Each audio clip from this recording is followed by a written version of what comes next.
The shrill ring of the phone cut through the darkness like a physical thing. James Carter jolted awake, his heart hammering against his ribs. The digital clock on his nightstand glowed an accusatory 3:17 a.m.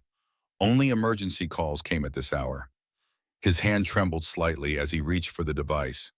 The caller ID displayed Memorial Hospital, and ice formed in his veins. Mr. Carter speaking. Mr. Carter, this is Memorial Hospital. Your daughter Lily has been admitted in serious condition.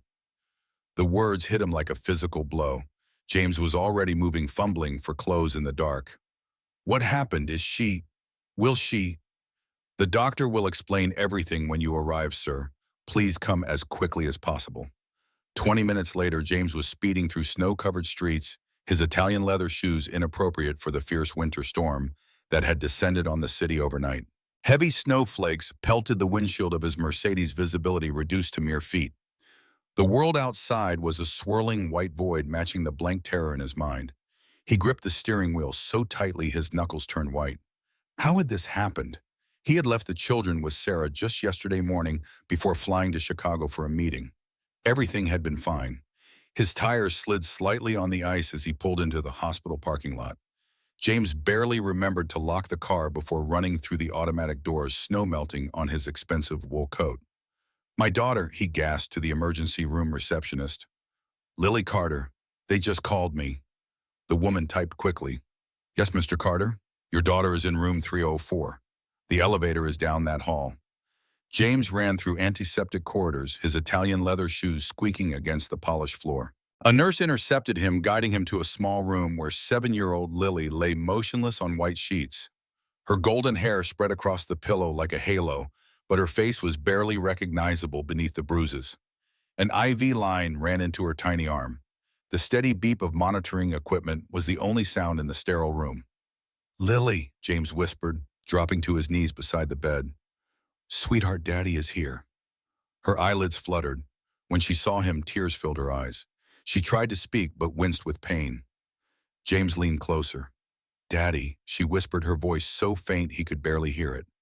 Please do not let me go back with Sarah. I am so scared. The world around James seemed to freeze. Before he could respond, the door opened, and a grave-looking doctor entered. Mr. Carter, I am Dr. Harrison. Can I speak with you outside? In the hallway, Dr. Harrison kept his voice low. Your daughter has 3 broken ribs, a fractured wrist, and extensive bruising in various stages of healing. This indicates ongoing abuse, not a single incident. That is impossible, James said, his voice hollow. My girlfriend, Sarah, said Lily fell down the stairs yesterday while I was on a business trip. The doctor's eyes hardened. Mr. Carter, I have been treating child abuse cases for 20 years. These injuries are not consistent with a fall. We have already contacted Child Protective Services. He paused. Your son was also brought in with Lily. Noah, James suddenly remembered his 5-month-old son. Is he all right? The baby has concerning bruising as well, particularly finger-shaped marks on his arms. We are keeping him for observation. James felt his legs weaken beneath him. He steadied himself against the wall, ice spreading through his veins. I need to see my son. Dr. Harrison nodded. He is in the nursery. The nurse will take you there after we finish. Mr. Carter, I must ask, have you noticed any changes in your daughter's behavior recently? Any signs something might be wrong? The question pierced James like an arrow. When was the last time he had really looked at his daughter? Really listened to her? Since Elizabeth died, giving birth to Noah 5 months ago, James had buried himself in work, staying late at the office, taking international trips, anything to escape the empty house that no longer felt like home. I travel frequently for work, he admitted. Sarah takes care of the children while I am away. And how long has Sarah been caring for your children? Since shortly after my wife died. She was Elizabeth's friend from college. She offered to help with the baby. Dr. Harrison made a note in his chart. I see. Well, regardless of what happened, your children need you right now. I suggest you prepare yourself. A representative from Child Protective Services will want to speak with you. James nodded numbly and followed a nurse to the nursery. Through the window, he saw his infant son sleeping in a clear hospital bassinet. Even from this distance, he could see the tiny bruises on Noah's arms stark against his pale skin. The image blurred as tears filled James's eyes. How could he have been so blind, so neglectful? Elizabeth had trusted him to protect their children, and he had failed completely. Mr. Carter, James turned to find a small woman with an official-looking badge. I am Laura Wilson from Child Protective Services. We need to discuss your children's situation. James straightened his shoulders. Of course. Can you explain how your daughter received these injuries? I was in Chicago on business. Sarah called to tell me Lily had fallen down the stairs. She said she brought her to the hospital immediately. Laura's expression remained neutral. According to the medical report, many of these injuries occurred over several weeks. Were you aware of any previous incidents? No. James stopped, shame overwhelming him. How many nights had he called home just to say goodnight, not even noticing if Lily seemed different? How many weekends had he spent at the office while Sarah took the children to the park? Mr. Carter, I need to be direct. Your prolonged absences while your children were in Miss Miller's care could be interpreted as neglect. The court takes a dim view of parents who fail to protect their children from abuse. James felt his chest tighten. Are you saying I could lose custody of my children? It is a possibility we have to consider. The priority is ensuring Lily and Noah are safe. She paused, studying him. Where is Miss Miller now? I called her from the car. She should be on her way. As if summoned by his words, Sarah Miller appeared in the doorway. At 35, she was strikingly beautiful with dark hair and wide blue eyes that now filled with tears as she rushed toward them. James, I got here as fast as I could. How are the children? Can I see Lily? Ms. Miller, I am Laura Wilson from Child Protective Services. Laura interjected before James could respond. I would like to speak with you privately about the incident. Sarah's eyes widened. Of course, anything to help poor Lily. She squeezed James's arm. We will get through this together. As they walked away, James felt a chill that had nothing to do with the winter storm outside. There was something off about Sarah's reaction, something performative that he had never noticed before. He returned to Lily's room, needing to be near his daughter. As he entered, he found an elderly woman sitting beside the bed, gently stroking Lily's hair. Martha Eleanor Davis had been the Carter family housekeeper for over 20 years, since before Lily was born. She had been Elizabeth's confidant and Lily's surrogate grandmother. Eleanor looked up, her weathered face lined with concern. Mr. Carter, I came as soon as I heard. Thank you for being here, Eleanor. James glanced around. Where is Sarah? She is talking with someone from social services. Eleanor's voice was carefully neutral, but something in her expression made James pause. Eleanor, I need to ask you something important. Have you noticed anything strange about Sarah's behavior with the children when I am not home? The housekeeper's hands twisted in her lap. She glanced at Lily, who had finally fallen asleep under the influence of pain medication. Mr. Carter, I have wanted to speak to you for some time, but she trailed off, looking conflicted. Please, Eleanor, I need to know the truth. Eleanor took a deep breath. She changes when you are not around. She is different with the children, this strict in a way that goes beyond normal discipline. She locks them in their rooms for hours. The elderly woman lowered her voice. Lily has had many accidents that I never witnessed. Why did you not tell me? James demanded, anger flaring. She threatened me. Eleanor admitted, her voice barely audible. Said she would tell you I was stealing if I said anything against her. That I would lose my mo and my reputation. Who would believe an old housekeeper over a charming young woman like her? James felt sick. What else have you noticed? She is obsessed with your finances. I have seen her going through your office when you are away, and the way she speaks to Lily when you are not listening. Eleanor shuddered. It frightens me. James was about to respond when Lily stirred. Her eyes fluttered open, focusing on him with effort. Daddy, I am here, sweetheart. He took her small hand gently. Eleanor stood. I will get some coffee and give you two some time alone. After she left, Lily's eyes darted to the door, then back to her father. Is Sarah gone? Yes, for now. Lily seemed to relax slightly. She hurts Noah too, Daddy. When he cries, she squeezes his arms until he stops. Her voice dropped to a whisper. I try to keep him quiet so she will not hurt him. I promised Mommy I would take care of him. Each word was like a knife in James's heart. What kind of father was he that his own daughter believed such lies? that she had suffered in silence rather than come to him. "Listen to me," he said, his voice breaking with emotion. "I love you and Noah more than anything in this world. I believe you and I promise Sarah will never hurt either of you again." He noticed a teddy bear tucked beside Lily on the bed, worn from years of love, one of its button eyes slightly loose. Mr. Cuddles, the last gift Elizabeth had given Lily before she died. "You brought Mr. Cuddles," he said softly. Lily clutched the bear tighter. "He keeps me safe when you are not there." The simple statement was another blow to James's heart. His 7-year-old daughter had been protecting herself and her infant brother because he had not been there to do it. A soft knock at the door preceded Sarah's return. Her face was a perfect mask of concern as she approached Lily's bed. "Oh, Lily, my poor sweet girl," she said, reaching out to stroke the child's hair. James did not miss how Lily flinched away from Sarah's touch, turning her face toward him instead. Her small fingers clutched Mr. Cuddles so tightly her knuckles turned white. "The doctor says you can go home tomorrow," Sarah continued, seeming not to notice Lily's reaction. "I will make your favorite pancakes, the ones with chocolate chips. Would you like that?" Lily said nothing, her eyes wide with fear. "She needs to rest now," James said firmly. "Let us talk outside." In the corridor, Sarah turned to him, her face a picture of distress. "James, I am so sorry about all this. I only left her alone for 2 minutes to check on Noah. When I heard the crash," her voice broke, "I should have watched her more carefully."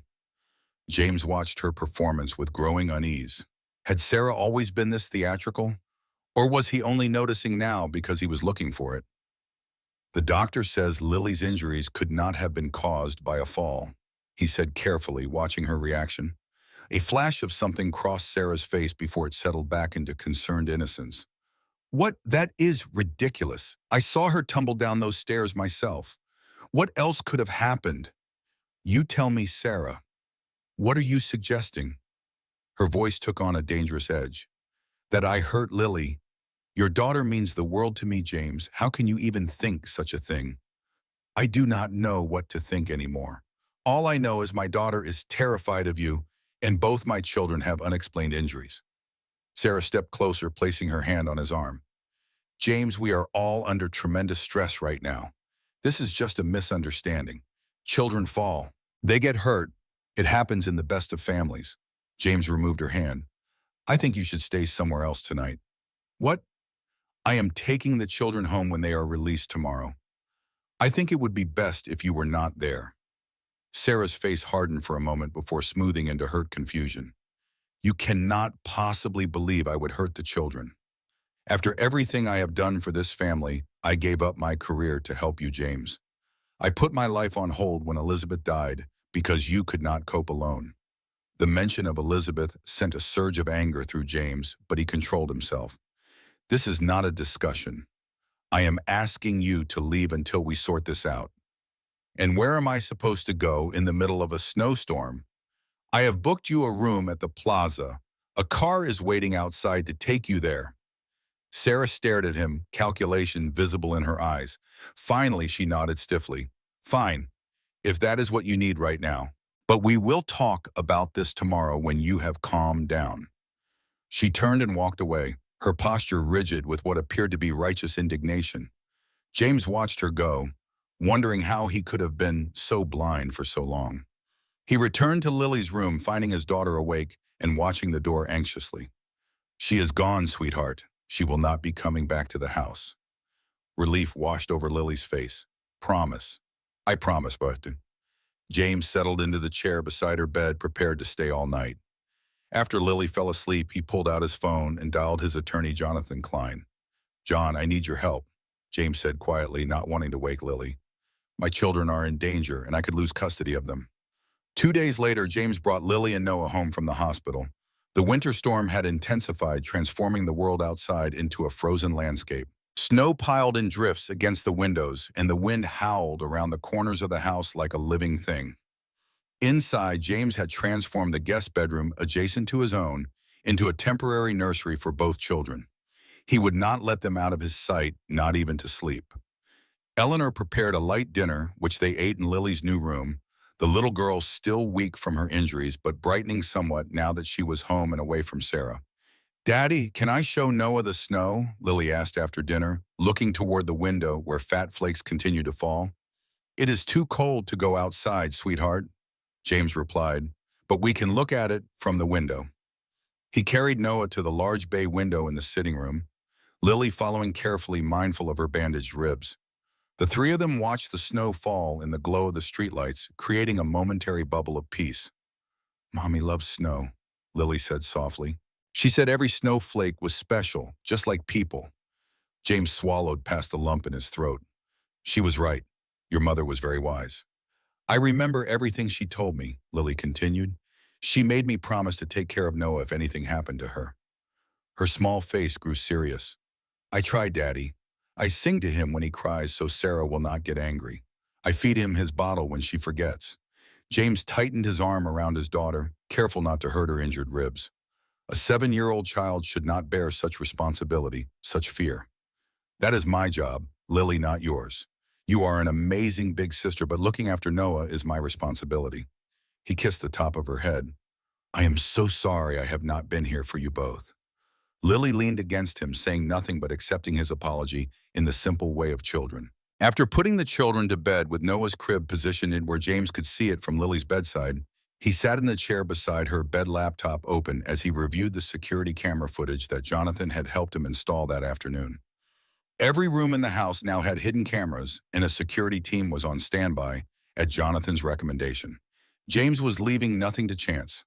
The house was silent, except for the occasional creak as the winter wind buffeted the windows. From his position, James could see both sleeping children, their faces peaceful in repose. He felt a fierce protectiveness surge through him, along with renewed shame at how he had failed them. His phone vibrated with a text from Jonathan. Preliminary investigation on Sarah Miller shows irregularities. Call me. James stepped into the hallway, not wanting to risk waking the children.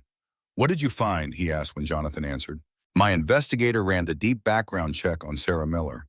James, she does not exist, at least not before 5 years ago. No school records, no employment history, nothing before she supposedly met Elizabeth in college. James felt the blood drain from his face. What are you saying? I am saying the woman living in your home created that identity. Before that, she appears to have been someone named Sophia Mitchell, with quite a colorful history involving fraud allegations and suspicious deaths of wealthy individuals she was close to. My God, James whispered. She has been lying from the beginning. There is more, Jonathan continued.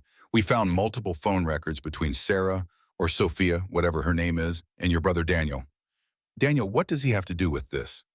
That is what we are trying to determine, but they have been in regular contact for at least 3 years, predating Elizabeth's death. The revelation struck James like a physical blow. Daniel, his only living relative, the brother he had supported through rehab, paid gambling debts for given a job to when no one else would hire him. This makes no sense, John. Why would Daniel be involved with Sarah? I do not know yet, but according to your will, if anything happens to you and your children, Daniel inherits everything. James clutched the phone so tightly his fingers ached. The implications were too horrible to contemplate. I need to see everything you have on both of them. James said, his voice hardening with resolve. And John, I want a new will drawn up immediately. Already on it. The papers will be ready for your signature tomorrow. In the meantime, do not confront either of them. We need more evidence. After hanging up, James returned to the children's room, his mind racing. He had never trusted Daniel with the business, knowing his brother's gambling problems and general unreliability. But this level of betrayal was incomprehensible. And Sarah, or Sophia, whoever she truly was, had infiltrated his life so completely. Had it all been a lie from the beginning? The friendship with Elizabeth, the support after her death, the apparent love for his children. A soft sound drew his attention to Lily's bed. His daughter was stirring restlessly, caught in some dream or memory. James moved to her side, gently stroking her hair until she settled. No one will hurt you again, he whispered. I swear it. The next morning, after ensuring the children were safely with Eleanor, under the watchful eye of security personnel, James retreated to his home office. The winter sunlight streamed through the windows, reflecting off the snow outside and filling the room with a cold, clear light. He needed to find evidence, something concrete that would help him understand the extent of Sarah's deception and Daniel's involvement. Starting with his computer, James checked his browser history and found searches he had never conducted, all focusing on his finances, properties, and investment portfolio. His email had also been accessed with particular attention paid to correspondence with his financial advisors. James changed all his passwords, immediately securing his accounts against further intrusion. Next, he systematically searched the house, starting with Sarah's belongings. In her dresser, beneath layers of carefully folded lingerie, he found a burner phone. The call log showed frequent communications with Daniel, along with another number James did not recognize. He was about to replace the phone when it vibrated in his hand. A text message appeared on the screen. "Time running out. Carter still suspicious. We need to accelerate the plan." James felt a chill run down his spine. He quickly photographed the message and returned the phone to its hiding place. Moving to Sarah's closet, he found a locked metal box tucked behind her shoes. Without the key, he could not open it, but he noted its location for future investigation. As he turned to leave her room, something caught his eye. On Sarah's nightstand sat a silver pocket watch with a delicate face. James recognized it immediately. It had belonged to Elizabeth, a family heirloom passed down from her grandmother. James distinctly remembered placing it in Elizabeth's jewelry box after her funeral. How had Sarah gotten it? He picked up the watch, turning it over in his hand. The inscription on the back read, "To Elizabeth, my North Star. Love always, James." The front door chimed, announcing a visitor. James quickly replaced the watch and went downstairs, his mind racing with new questions. Jonathan Klein stood on the porch, briefcase in hand, snow-dusting his shoulders and hair. "I brought everything we have so far," Jonathan said as James ushered him inside. "You need to see this immediately." In James's office, Jonathan laid out documents across the desk. "First, we confirmed Sarah Miller is actually Sophia Mitchell. She has used at least 3 other identities in the past decade." Jonathan pointed to photographs of women who bore striking resemblances to Sarah, though with different hair colors and styles. Elizabeth Palmer in Seattle, Jennifer White in Boston, and Melissa Green in San Francisco. Each identity was used to infiltrate wealthy families experiencing loss or illness. "And what happened to these families?" James asked, though he feared he already knew the answer. In each case, a wealthy family member died under circumstances initially deemed natural but later questioned. By then, the woman had disappeared with significant assets. Jonathan paused. "There is more. We found financial records linking Sophia to 3 other women, all with similar physical characteristics. They appear to be sisters who work together." "A team of con artists," James said, feeling physically ill. "More like a family business.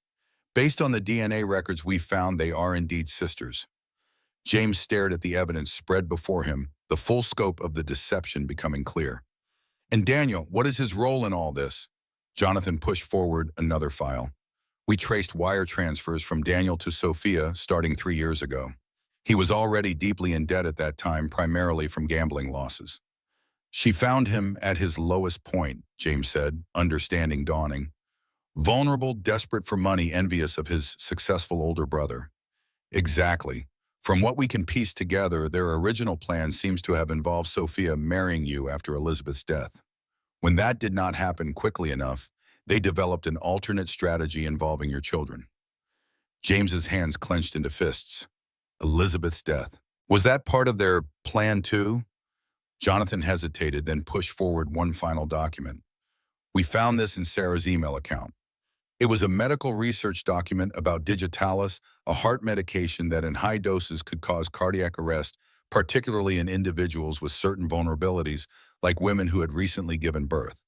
Elizabeth died of heart failure after Noah was born." James whispered, horror washing over him. "I have already contacted a forensic pathologist who specializes in reviewing suspicious deaths," Jonathan said. "If there is anything to find, he will find it."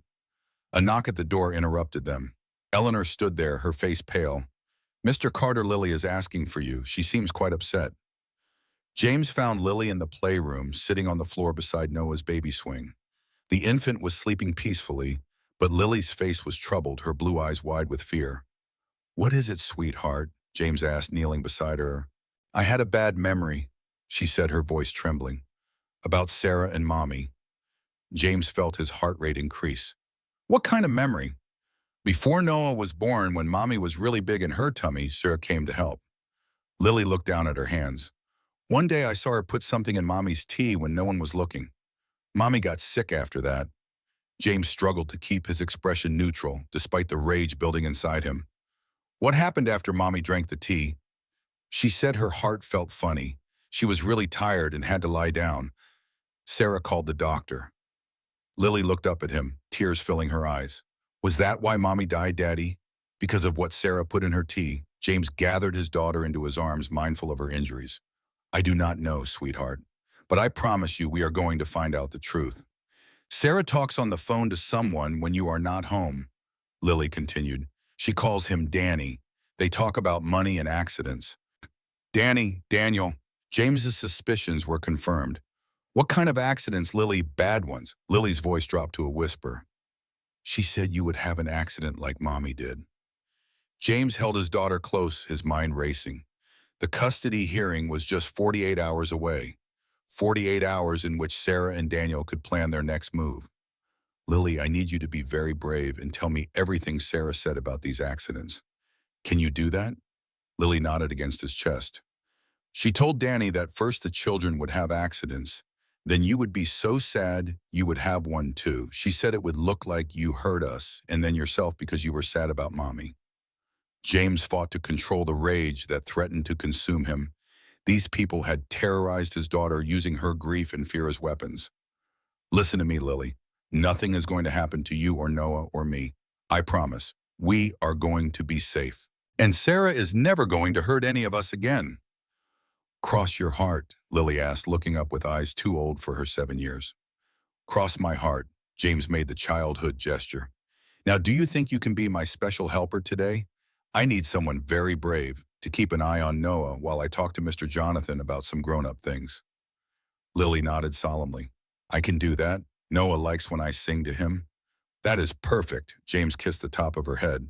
Why do not you go check if he is awake? Eleanor will stay with you both. When Lily had moved back to her brother, James returned to his office, his resolve hardened into steel. Jonathan looked up from his phone as James entered. I just got word from the security team.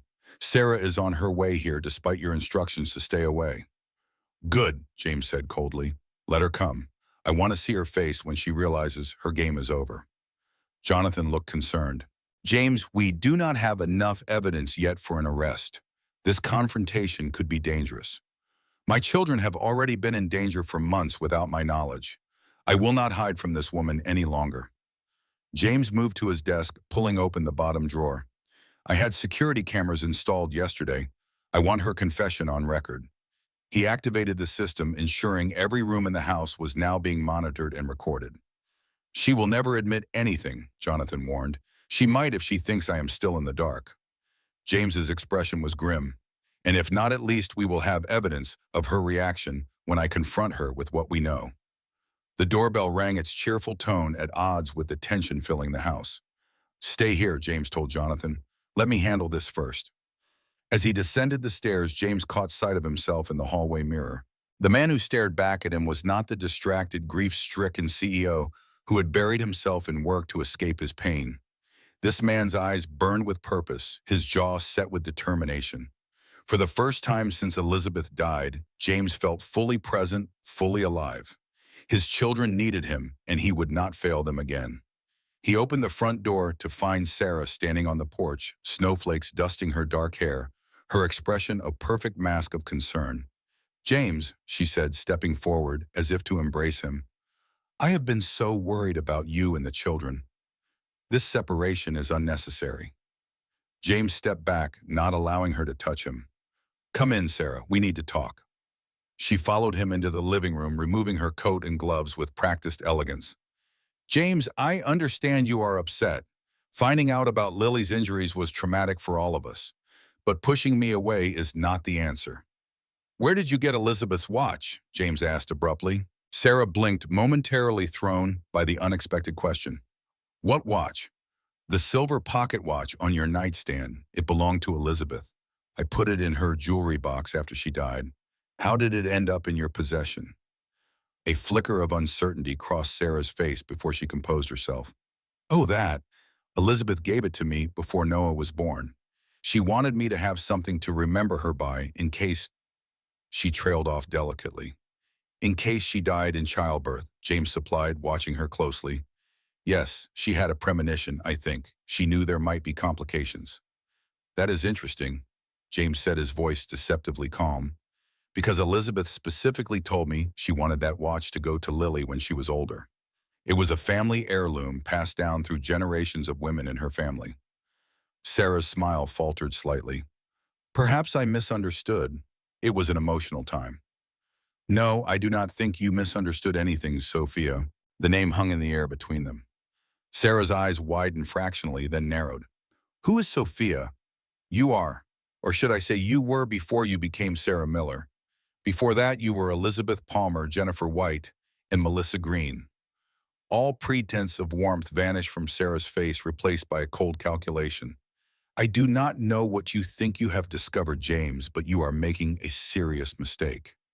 The mistake was mine, James acknowledged. I invited a predator into my home, gave her access to my children, my finances, and my life. I was blind to what was happening right in front of me. Sarah took a step toward him, her voice hardening. Be very careful what you are implying, James. These are serious accusations. They are not accusations, they are facts.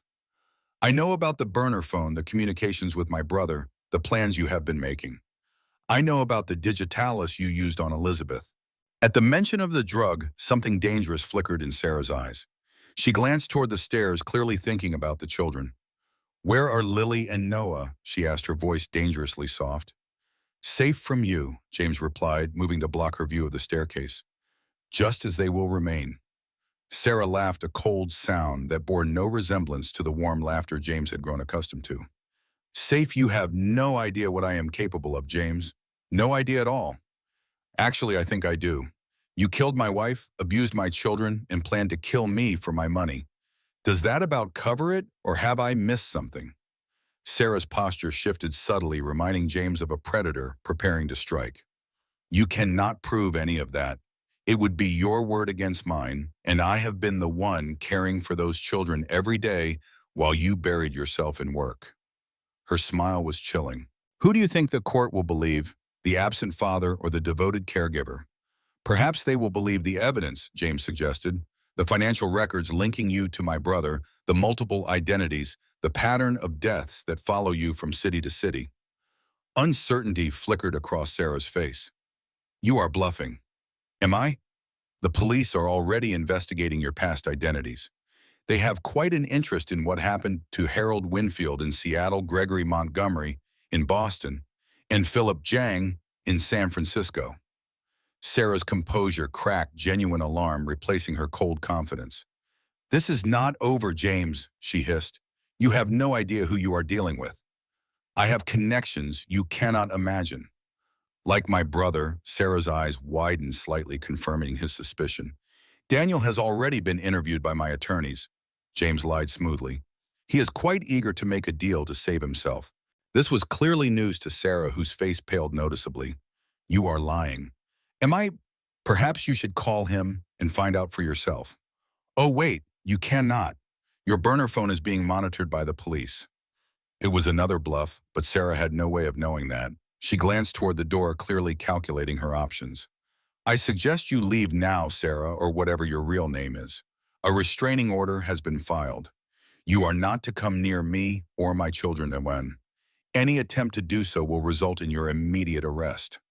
Sarah stared at him for a long moment, hatred radiating from her in almost palpable waves. This is not over, James, she said finally, her voice low and dangerous. Not by a long shot. It is for you, James replied steadily. Your belongings will be sent to the hotel. Do not come back here. Sarah retrieved her coat and gloves, her movements controlled despite her obvious fury. You will regret this, she promised as she moved toward the door. You have no idea what you have started. James watched her go, maintaining his composure until the door closed behind her. Only then did he allow himself to lean against the wall, his heart pounding in his chest. Jonathan emerged from the office, his expression grave. We got it all on camera, he confirmed. Her threats, her reaction to the evidence.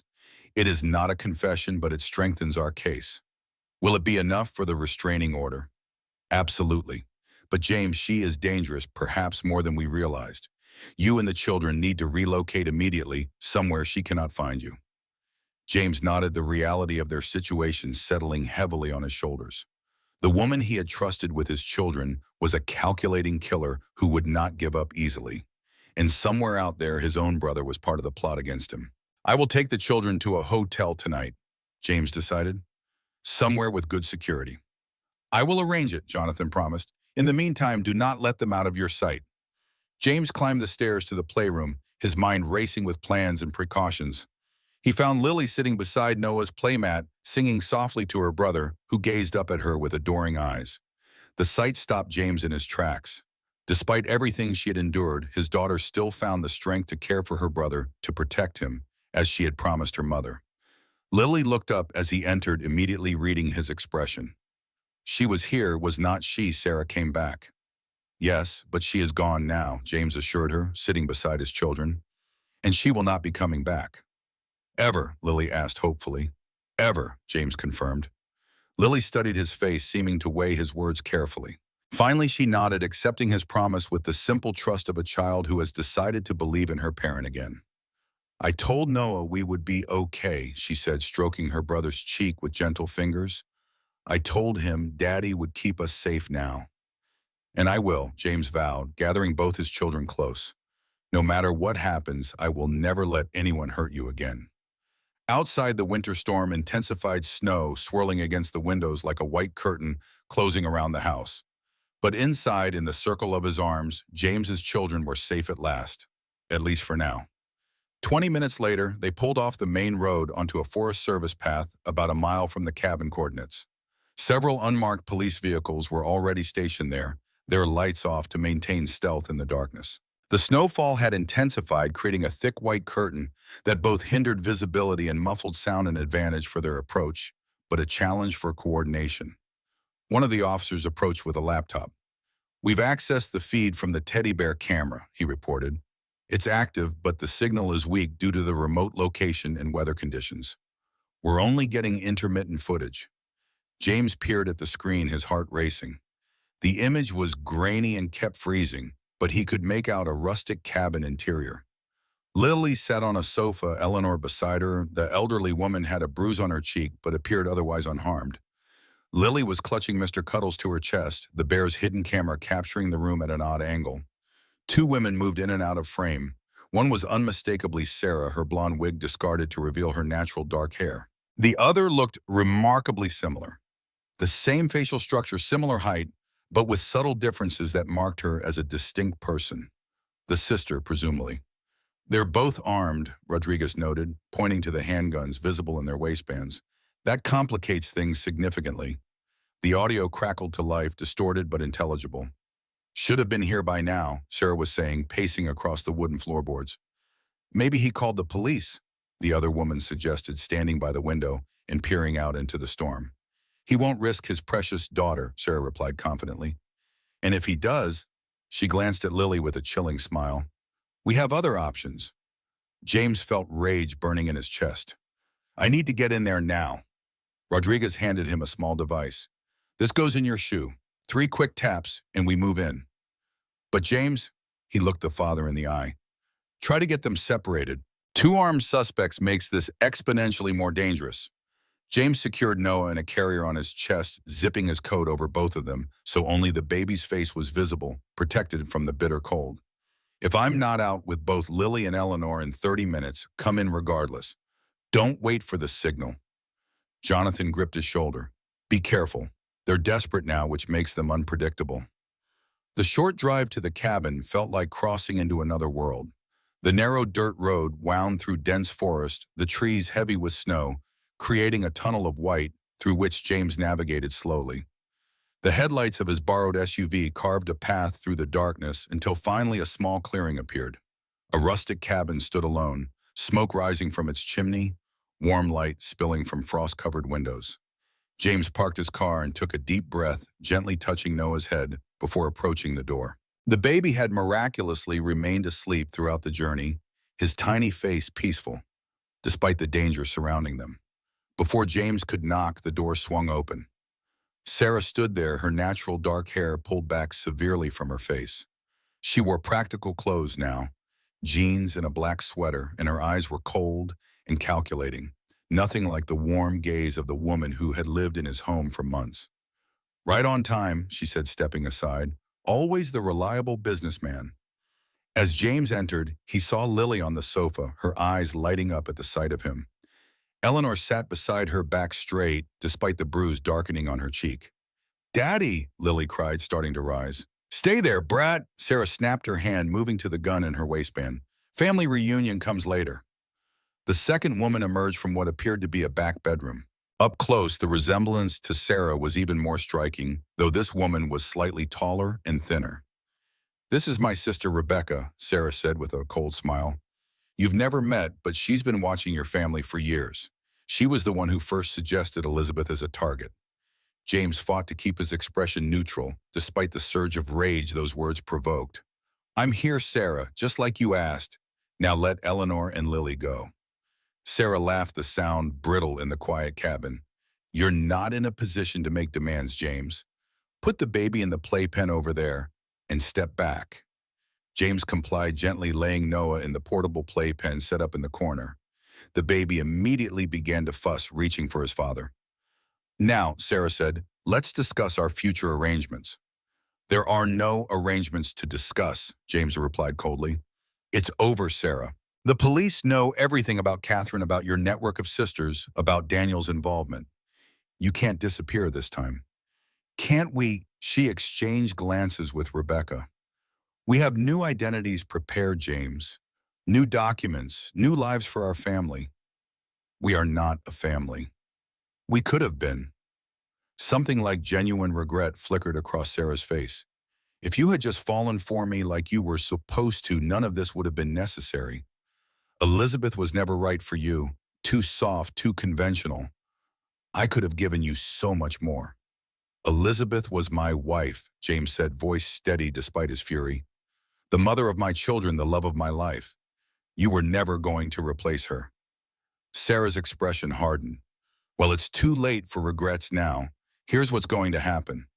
You're going to sign these papers." She gestured to documents spread on a table. "Transferring guardianship of the children to me in the event of your death. Then you're going to write a suicide note, confessing to abusing Lily and expressing your remorse." "And then what?" James asked, already knowing the answer. "Then I disappear with your children and you join your beloved Elizabeth." Sarah's tone was matter-of-fact, as if discussing a business transaction rather than murder. "The children will be well cared for," she added, as if offering a consolation. "I've always wanted children. Lily will adjust eventually and Noah won't even remember you." James glanced at Lily, whose blue eyes were wide with fear, but also a startling determination. She clutched Mr. Cuddles tighter to her chest, and James knew the bear's camera was still transmitting to the police outside. She gave him the smallest of nods, and James understood his daughter was far braver than he had ever imagined. "Before I sign anything," James said carefully, "I want to speak with Lily alone." "Not a chance," Sarah scoffed. "Just for a minute. A father's goodbye. Surely you can grant me that much." Sarah exchanged glances with Rebecca, then nodded reluctantly. "1 minute, right here where we can see you. No whispering." James moved to the sofa, kneeling before Lily. He took her small hands in his eyes searching her face. "Are you okay, sweetheart?" he asked gently. Lily nodded. "I'm scared, Daddy, but I'm being brave. Mr. Cuddles is helping me." James understood immediately. "You're the bravest person I know, Lily." He squeezed her hands. "I need you to listen carefully. When I say the word now, I want you to drop to the floor and pull Eleanor down with you. Can you do that?" Lily's eyes widened slightly, but she nodded again. "Yes, Daddy." "That's my girl." James pressed a kiss to her forehead before standing. "Touching," Sarah said sarcastically.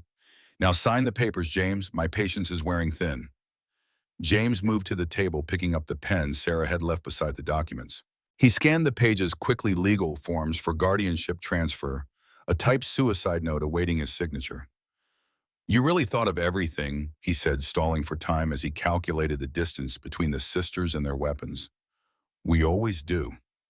Sarah stepped closer, watching as he poised the pen over the signature line. "It's what makes us so good at this." "Just one question," James said, looking up at her. "Why Elizabeth? Why not just pursue me directly? Why kill an innocent woman? Something like genuine emotion crossed Sarah's face. Because she had everything I ever wanted. The perfect husband, the beautiful home, the adoring daughter. It should have been mine. You never even knew me before Elizabeth died, James said, bewildered. How could you have wanted what was hers? Sarah's smile was chilling. Oh, James, I've known who you were for years, ever since Daniel started working for your company. He used to talk about his successful brother, the perfect life you had. I decided then that it should be mine instead. The pieces clicked into place. Daniel introduced you to Elizabeth. You became her friend, deliberately planning to take her place all along. Smart man, Sarah nodded appreciatively. Though it took you long enough to figure it out. Now sign the papers. We're done talking. As James pretended to read the documents, he noticed a movement in the hallway behind Sarah. A figure appeared briefly in the shadows, then disappeared again. James couldn't be sure, but it looked like Daniel, haggard and uncertain. James looked down at the document, then at Noah in the playpen at Eleanor, watching him with steady eyes, and finally at Lily, his brave little girl, still clutching Mr. Cuddles. Now, he shouted, lunging towards Sarah. Lily reacted instantly, pulling Eleanor to the floor as James tackled Sarah. The gun discharged with a deafening report, the bullet splintering wood somewhere above their heads. James grappled with Sarah, his greater strength, giving him the advantage, despite her vicious resistance. Rebecca moved to aim her weapon at James, but suddenly Daniel appeared behind her, grabbing her arm and forcing it upward. The gun fired into the ceiling as they struggled. James shouted to Lily and Eleanor. Get outside! Eleanor pulled Lily toward the door as James pinned Sarah to the floor, knocking the gun from her grasp. It skittered across the hardwood, stopping near the wall. Sarah's face contorted with fury. You'll regret this, she hissed, clawing at his face. I'll never stop coming for what's mine.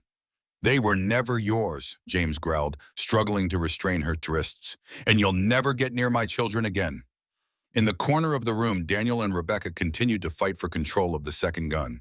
Rebecca was surprisingly strong for her size, and Daniel was clearly struggling. The gun discharged again, and Daniel cried out, blood blooming on his shoulder. He staggered backward, but managed to stay on his feet. Danny, James called out, still restraining a thrashing Sarah. I'm okay, Daniel gasped. Jimmy, I didn't know what they were planning for the kids. I swear I never wanted them hurt. Liar, Rebecca spat, aiming the gun at Daniel. You knew everything. You introduced us to Elizabeth. You helped plan her murder. I thought it was about the money, Daniel said, voice breaking. I didn't know about Elizabeth until it was too late. And the children, I never agreed to harm the children. Sarah laughed bitterly beneath James. Poor Danny, always the weak link, always the disappointment. James heard sirens approaching.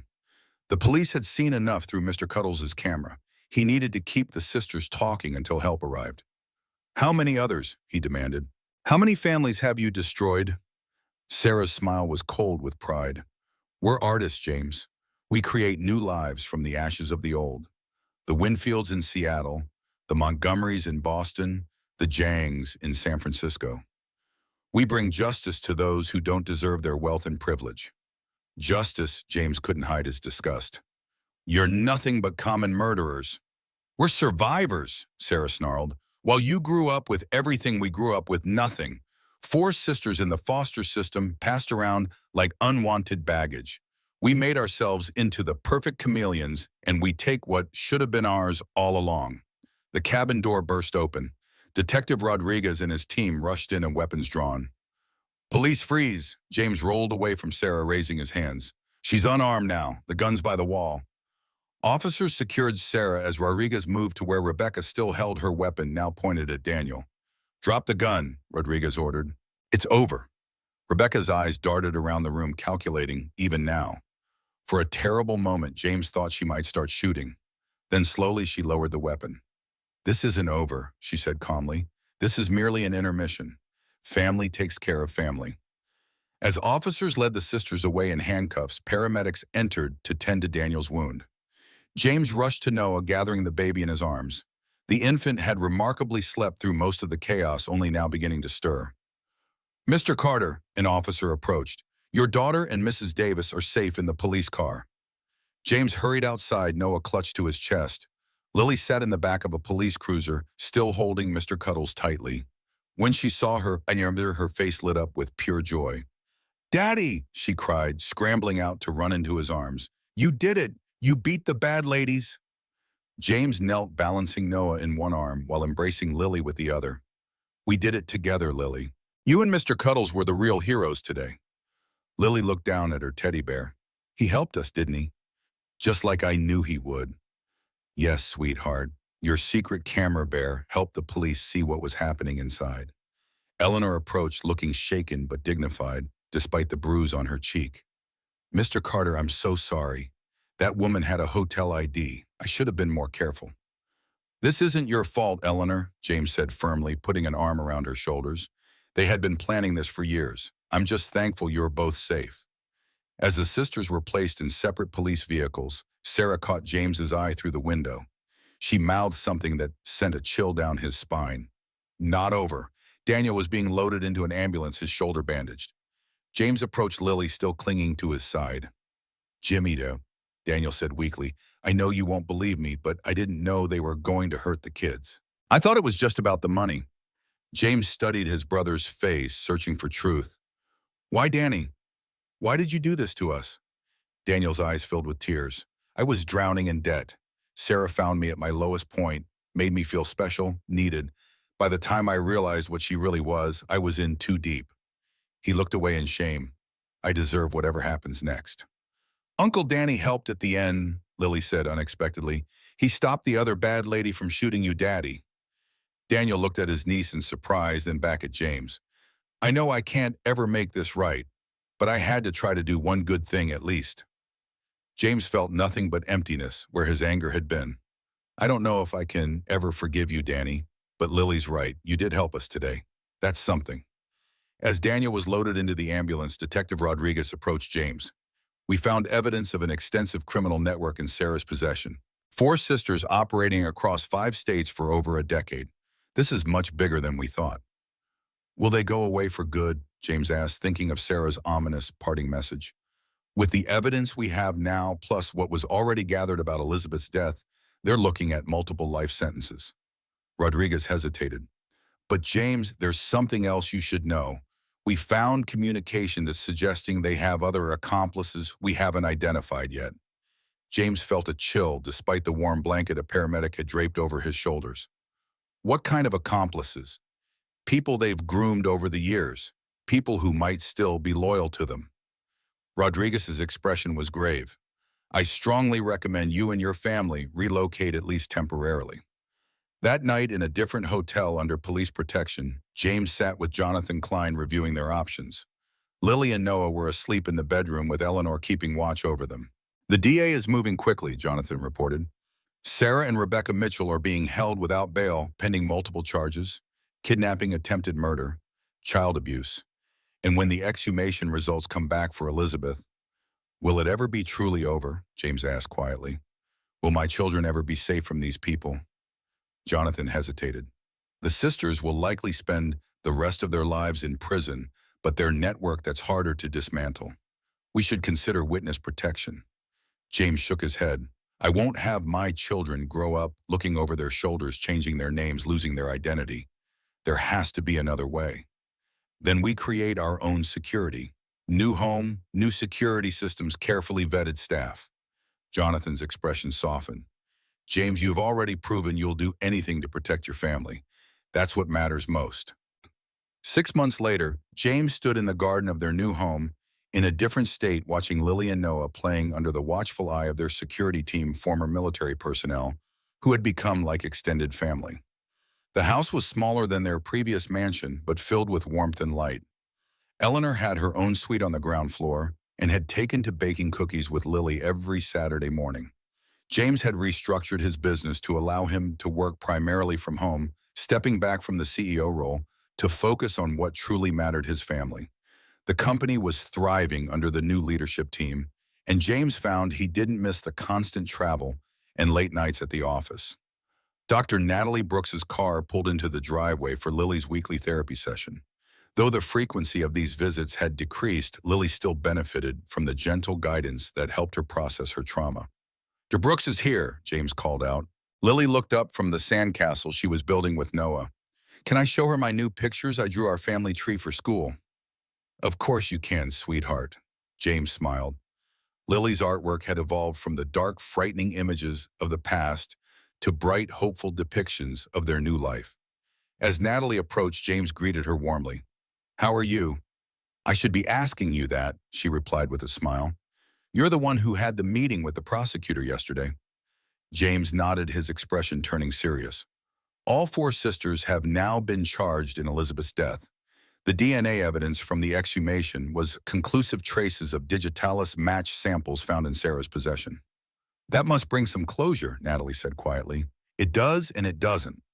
James watched Lily showing Noah how to shape the sand into towers. Loving will bring Elizabeth back, but at least now Lily knows that people believe her, that what she saw really happened. And Daniel testifying against the sisters in exchange for a reduced sentence. James's feelings about his brother remained complicated. Daniel had written numerous letters of apology from prison, attending therapy and addiction treatment. James had finally answered one letter last month, not with forgiveness, but with acknowledgement of Daniel's efforts to change. The DA think the courthouse stood tall against the winter sky, its stone facade now familiar to James after months of legal proceedings. Today marked the final hearing in what the press had dubbed the Mitchell sisters case, a twisted saga of identity theft, fraud, and murder that had captivated the nation for the past 6 months. James adjusted his tie as he exited the car, snow crunching beneath his shoes. The brutal winter that had enveloped his family's nightmare was finally giving way to the first tentative signs of spring, mirroring the journey from darkness to light they had undertaken. Ready? Jonathan asked, falling into step beside him. As I'll ever be, James replied, his breath visible in the cold morning air. The children were safe at home with Eleanor and their security team. James had spared them this final chapter, wanting to shield them from the courtroom's harsh realities. Lily had made remarkable progress in therapy with Dr. Brooks, and James was determined to protect the fragile peace she had found. Inside the courtroom, James took his seat beside the prosecutor, Sarah Chen, a formidable attorney whose relentless pursuit of justice had helped build an ironclad case against the Mitchell sisters and their accomplices. Today should be straightforward, Chen whispered. Rebecca's testimony has been thoroughly vetted. She's naming everyone. James nodded, his eyes drawn to the defendant's table where Rebecca Mitchell sat beside her attorney. Following Sarah's suicide 3 months earlier, a final act of control where she had hoarded medication in her cell and left behind only a chilling note reading, "Family endures always." Rebecca had become the key to unraveling the sisters' entire criminal enterprise. Her decision to cooperate had not come from remorse, James suspected, but from self-preservation and the bitter realization that her sister had abandoned her through death. The remaining 2 Mitchell sisters, Vanessa and Jessica, were being tried separately, their cases complicated by their involvement in crimes across multiple states. But today's hearing focused on Rebecca's testimony against the network she and her sisters had built. Judge Harrison entered and the courtroom rose. After the formal proceedings began, Rebecca Mitchell was called to the stand. She looked smaller than James remembered, the prison uniform hanging loose on her frame. Her resemblance to Sarah still striking, but somehow diminished without her sister's dominating presence.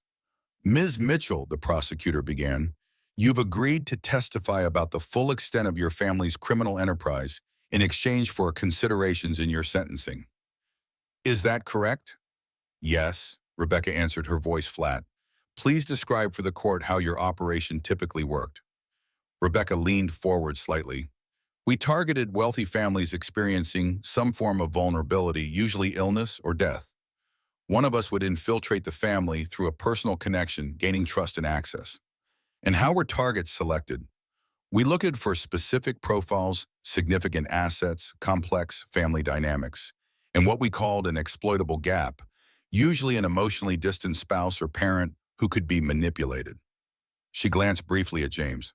The Carter family fit our criteria perfectly. James felt a chill at the clinical description of how his family had been selected for destruction. The thought that Elizabeth's death and his children's suffering had been the result of such calculated targeting made his stomach turn. Who selected the Carter family? The prosecutor asked. Sarah did. She'd been tracking them since Daniel Carter first mentioned his brother 3 years earlier. Rebecca's expression remained neutral. Daniel was initially just an information source, but his gambling debts made him susceptible to recruitment. When did Elizabeth Carter become a specific target? When she became pregnant with their second child. Sarah saw it as the perfect opportunity.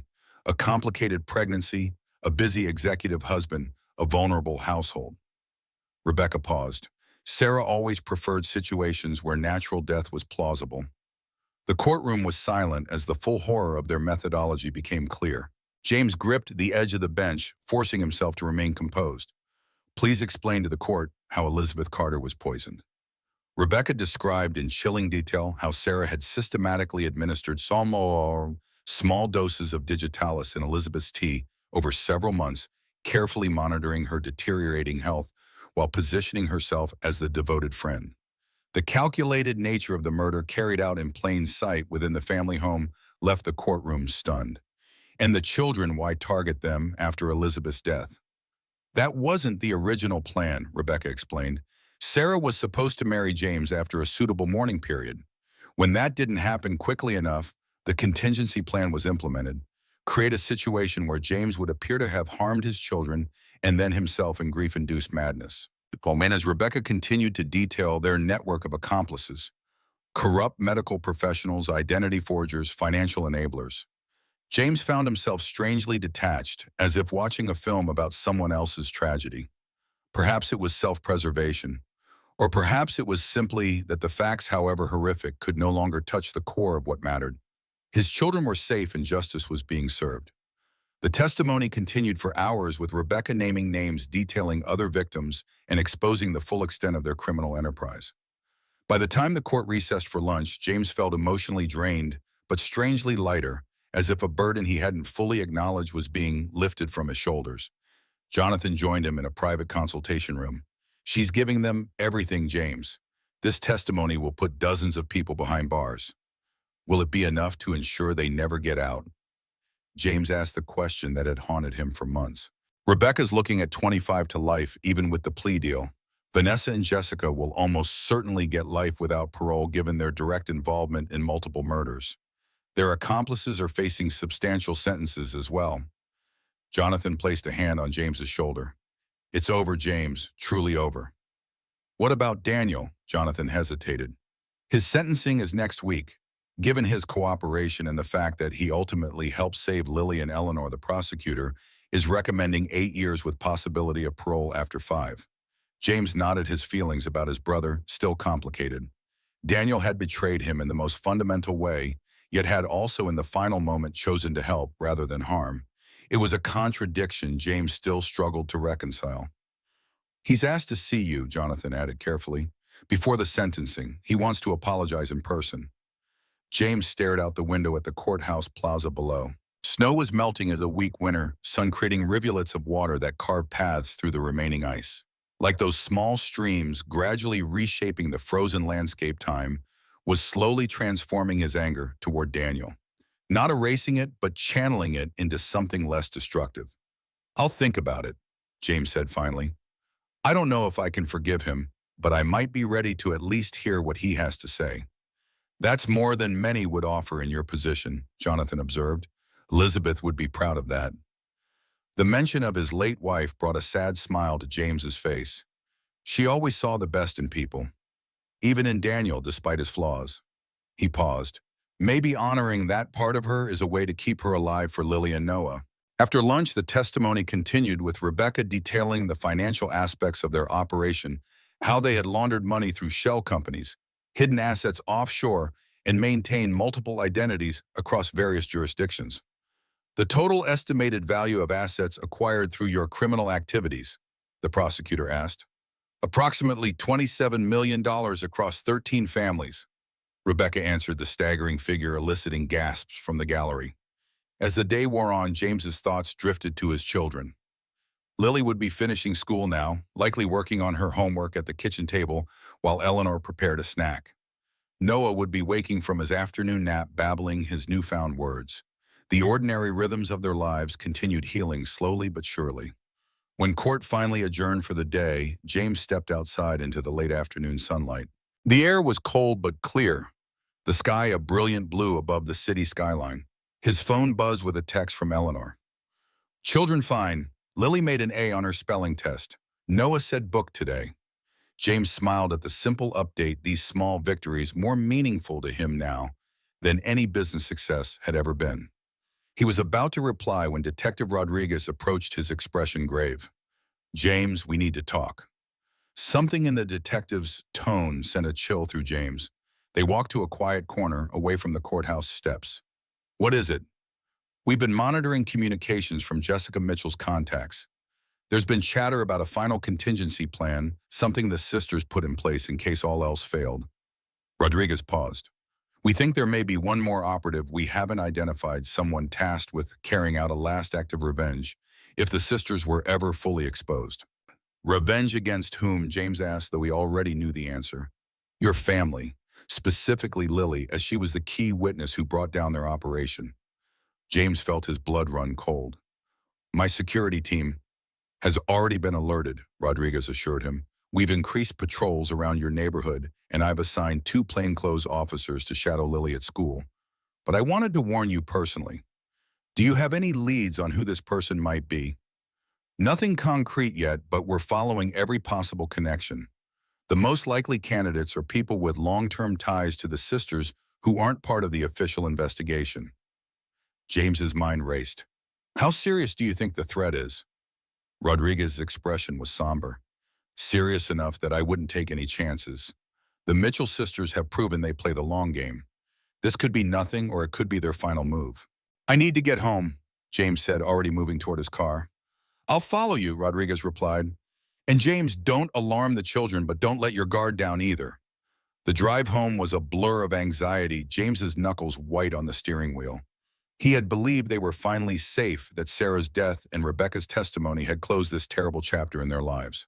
The thought that danger might still be lurking, waiting to strike at his children, was almost unbearable. As he pulled into the driveway of their suburban home, everything appeared normal. The security guard at the gate nodded respectfully as he passed. The house looked peaceful, warm lights glowing from within against the gathering dusk. James found Lily at the kitchen table as he had imagined, pencil in hand, as she worked on her homework. Eleanor was preparing dinner, the familiar scent of roasting chicken filling the air. Noah sat in his high chair, happily examining a picture book. Daddy, Lily looked up with a smile. You're home early. Court finished sooner than expected. James lied, smoothly leaning down to kiss the top of her head. How was school? As Lily chattered about her day, the spelling test recess with her friends, the science project on butterflies, James conducted a subtle survey of the house. The security panel showed all systems normal, no perimeter breaches, all cameras functioning. Rodriguez texted, all clear outside, officers in position. James felt marginally better, but still couldn't shake the sense of impending danger. He helped Lily finish her homework, then played with Noah on the living room floor, all while maintaining a hypervigilance that left him exhausted. After the children were bathed and in pajamas, James sat on Lily's bed for their nightly reading ritual. Noah was already asleep in his crib, in the adjacent room, visible through the half-open connecting door. Can we read The Secret Garden tonight?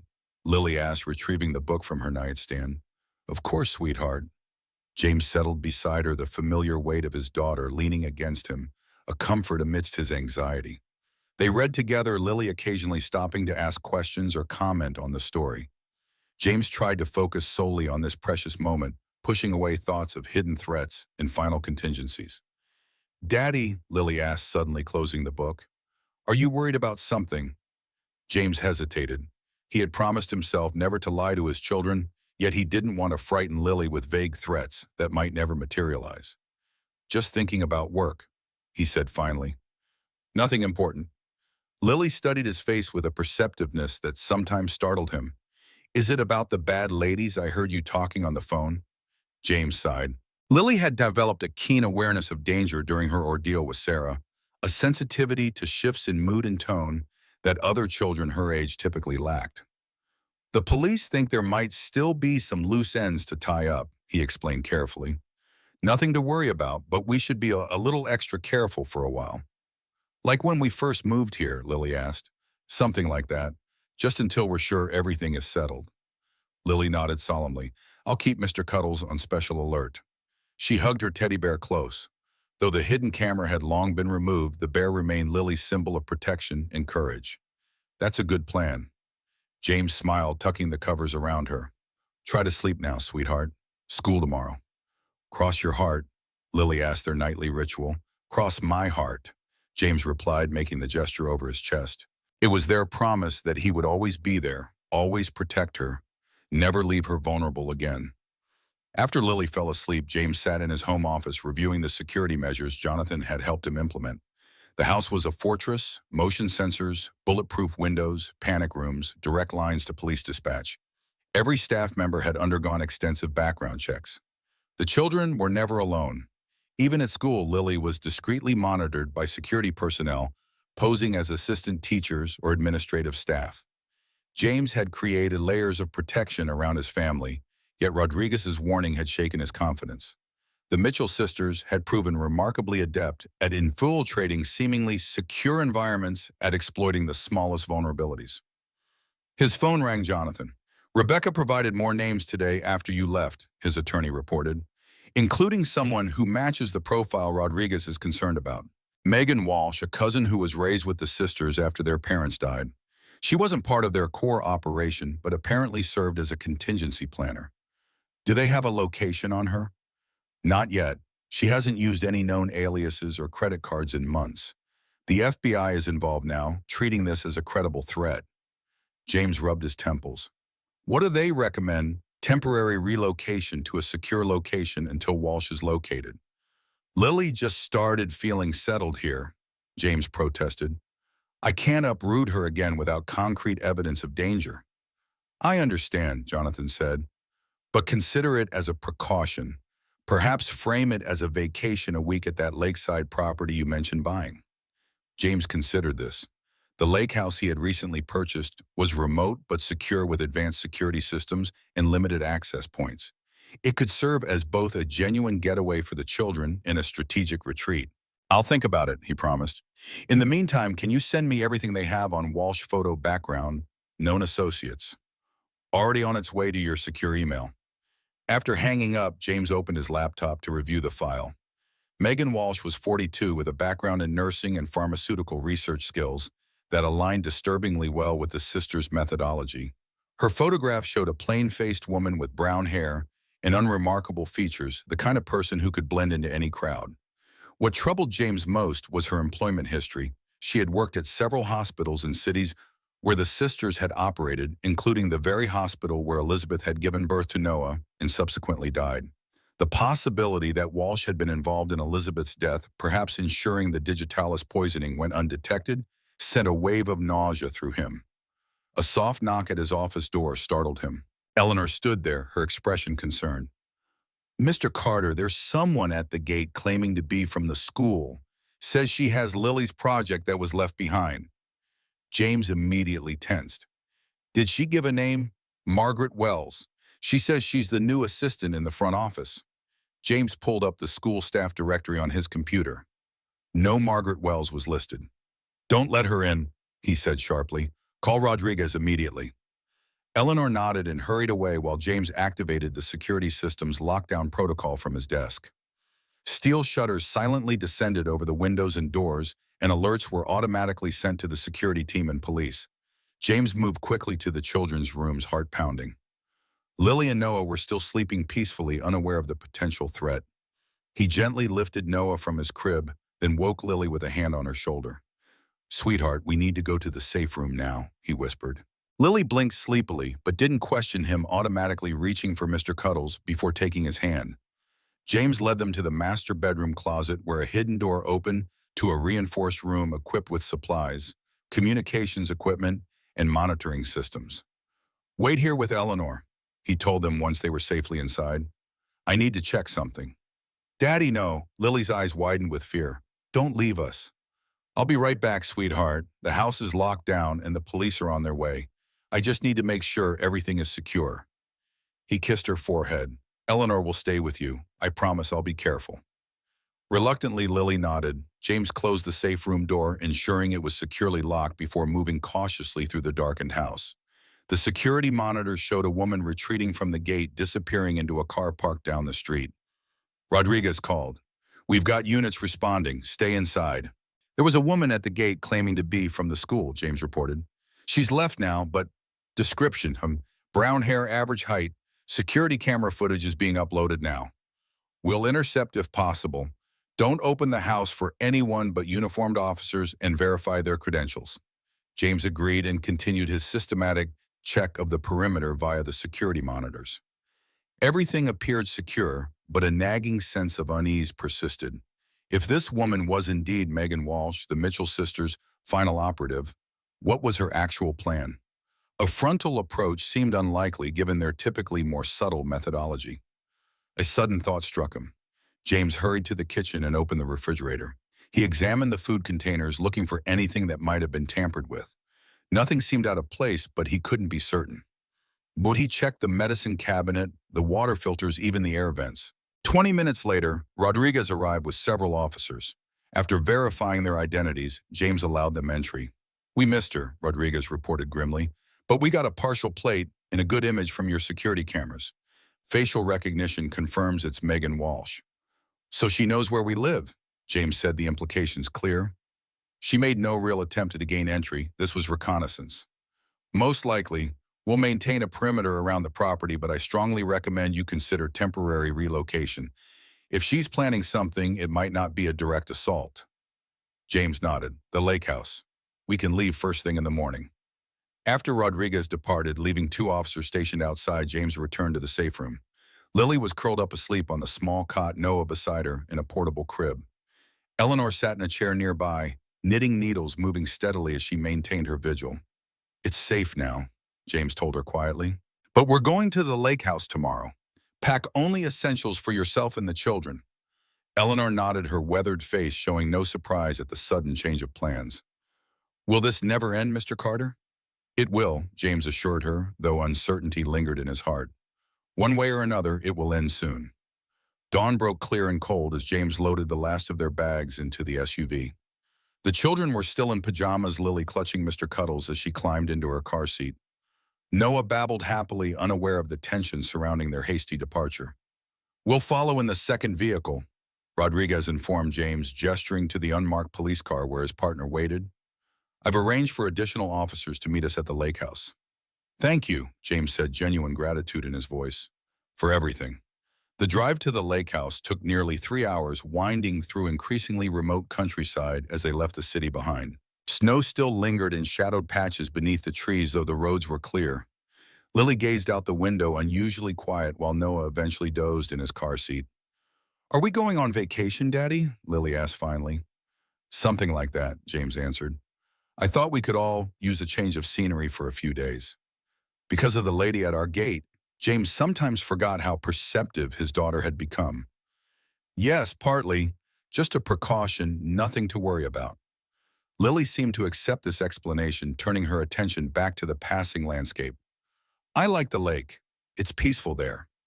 The lake house came into view as they rounded the final curve in the road, a modern structure of glass and stone perched on the shoreline, surrounded by tall pines. Unlike Daniel's rustic cabin, where Lily and Eleanor had been held captive, this property was open and airy, designed to embrace rather than hide from its surroundings. James had purchased it specifically because it bore no resemblance to the site of their trauma, hoping it could become a place of healing and new memories for his family. As they pulled into the driveway, Rodriguez's vehicle close behind James conducted a visual sweep of the property. Everything appeared normal. No unexpected vehicles, no signs of disturbance. "Stay in the car until I check inside," he instructed Eleanor, who nodded in understanding. James and Rodriguez approached the house cautiously, the detective's hand resting on his weapon.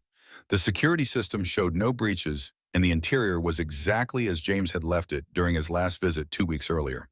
"All clear," Rodriguez confirmed after a thorough room-by-room inspection. "I'll have officers positioned around the perimeter. The boat dock and lake access are the most vulnerable points." James nodded, finally allowing himself to relax slightly. "Let's get the children settled." The next few hours passed in a blur of unpacking and organization. Lily explored the house excitedly, particularly drawn to the wall of windows overlooking the lake, where thin ice still clung to the shoreline. Noah crawled enthusiastically across the plush rug in the great room, delighted by the new environment. By evening, a semblance of normalcy had been established. James prepared dinner while Eleanor set the table, and Rodriguez's team maintained a discreet presence outside. "Can we go down to the lake tomorrow, Daddy?" Lily asked as they ate. "I want to see if the ducks are back yet." "We'll see," James replied noncommittal. "It's still quite cold." After dinner, James received a call from Jonathan. The FBI interviewed a former colleague of Walsh's, his attorney reported. They believe she's been stockpiling pharmaceutical-grade chemicals, possibly including digitalis or similar compounds. "So she's planning to continue Sarah's work," James said grimly. "Poisoning as the method of choice."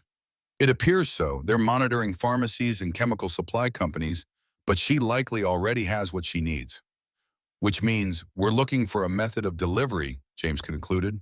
"Food, water, something environmental." "Exactly. Don't consume anything that hasn't been thoroughly vetted. The FBI is sending a specialist to help sweep the lake house." After hanging up, James implemented even stricter protocols: bottled water, only no locally sourced food, no opening windows. The lake house, intended as a retreat, had become another fortress. Night fell, bringing a profound darkness unique to rural settings. James tucked the children into bed. In the room, they would share a nightlight casting star-shaped patterns across the ceiling. "Daddy, when will we go home?" Lily asked as he smoothed her hair back from her forehead. "Soon, sweetheart, when everything is settled." "Is it the bad ladies again?" Her voice was small but not fearful, simply inquiring. James hesitated, then decided on honesty. "Someone connected to them might still want to cause trouble, but the police are taking care of it. That's why we're here, to give them time to make sure everything is safe." Lily nodded, accepting his explanation. "Mr. Cuddles says we'll be okay." She hugged the teddy bear close. "He says you won't let anything bad happen to us again." "Mr. Cuddles is very wise," James said, his throat tight with emotion. "And he's absolutely right." After the children fell asleep, James sat on the deck overlooking the lake, a glass of whiskey in hand. The night was clear and cold, stars reflected in the dark water below. Rodriguez joined him, declining the offered drink. "We've established a full perimeter," the detective reported. "Motion sensors, infrared cameras, the works. Nothing gets within 100 yards of this place without us knowing." "And yet I can't shake this feeling," James admitted, "like we're missing something obvious." "It's natural after what you've been through. Hypervigilance becomes the default state." Rodriguez settled into the adjacent chair. "But we're ahead of her this time. Walsh doesn't have the resources her cousins did, and we know she's coming." "Unless she's already here," James said softly. "Unless whatever she's planning is already in motion." The thought haunted him through a restless night, leading him to check on the children repeatedly. They slept peacefully, Noah occasionally sighing in his sleep, Lily curled protectively around Mr. Cuddles. Morning brought a fresh challenge when Rodriguez reported that one of the perimeter sensors had been triggered briefly before resetting. "Could be wildlife," the detective acknowledged. "But we're not taking chances. I've called in the specialist to sweep the property again." The FBI specialist arrived mid-morning, a serious woman named Agent Carter. No relation, she assured James, with expertise in chemical and biological threats. She methodically tested the water system, air handling equipment, and food supplies, finding nothing suspicious. "If she's planning a poisoning attempt, she hasn't implemented it yet," Agent Carter concluded. "But that doesn't mean she won't trip." The day passed tensely, with James keeping the children occupied indoors, despite Lily's repeated requests to explore outside. By afternoon, her patience was wearing thin. "But why can't we go down to the lake?" she protested. "Just for a little while, please." "Not today, sweetheart," James said firmly. "It's still too cold." "But I'm wearing my warm coat," Lily argued reasonably, pointing to the parka she had purposefully put on. "And my boots and my mittens." James was about to refuse again when Rodriguez approached with news. "We've spotted movement in the woods on the north side," he reported quietly. "Could be nothing, but I've sent a team to investigate." While they were speaking, Lily had wandered toward the glass doors leading to the deck, pressing her face against the pane to see the lake. "Daddy, look," she called suddenly. "There's a lady down by the water." James and Rodriguez rushed to the window. Sure enough, a figure stood at the lake's edge, partially obscured by trees, but clearly feminine in form. She appeared to be scattering something into the water. "Lock this door," Rodriguez commanded, already moving toward the side exit, radio in hand. "Don't let anyone in or out." James pulled Lily away from the window, heart pounding. Go to Eleanor into the kitchen, he instructed. Stay there until I come get you. But Daddy, now Lily, this isn't a discussion. Recognizing his serious tone, Lily obeyed, though not without a backward glance of concern. James moved to the security panel, activating the outdoor cameras to track the woman's movements. She had disappeared from the shoreline, but a different camera caught her moving through the trees toward the boat dock. Her face became briefly visible. It was indeed Megan Walsh, her expression determined as she pulled something from her pocket. Rodriguez and his team were converging on her position from multiple angles, moving silently through the woods. James watched tensely as they closed in. Then suddenly Walsh looked up, seemingly alerted to their presence. She turned and ran toward a small rowboat tied at the dock. The officers broke cover, shouting commands for her to stop. Walsh ignored them, leaping into the boat and frantically working to untie it. As Rodriguez reached the dock, she finally looked up, her face contorted with a hatred so intense it was visible even through the grainy camera feed. What happened next occurred with shocking speed. Walsh reached into her jacket and withdrew not a weapon but a small vial.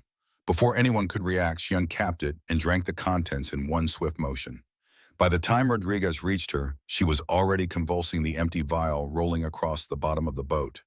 James watched in horror as the officers attempted CPR, but even through the security monitor he could tell it was futile to help him. Whatever poison Walsh had consumed, likely digitalis and terrible irony, had been fast-acting and deliberately fatal. The commotion drew Eleanor and Lily to the windows, despite James's instructions to stay in the kitchen. "What's happening, Daddy?" Lily asked, her voice small. James quickly moved to block her view. "Nothing for you to worry about, sweetheart. The police are just checking something by the lake." Eleanor, however, had seen enough to understand. Her face paled as she gently guided Lily back toward the kitchen.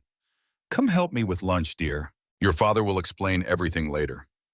An hour passed before Rodriguez returned to the house, his expression grim. "She's dead," he confirmed quietly. "Self-administered digitalis overdose, according to the preliminary assessment. We found her car hidden about a half-mile away, filled with various chemicals and detailed plans of your property." "What was she doing at the lake?" James asked. "Spreading some kind of compound in the water." "We're testing it now, but initial indications suggest it's highly toxic, designed to be absorbed through skin contact."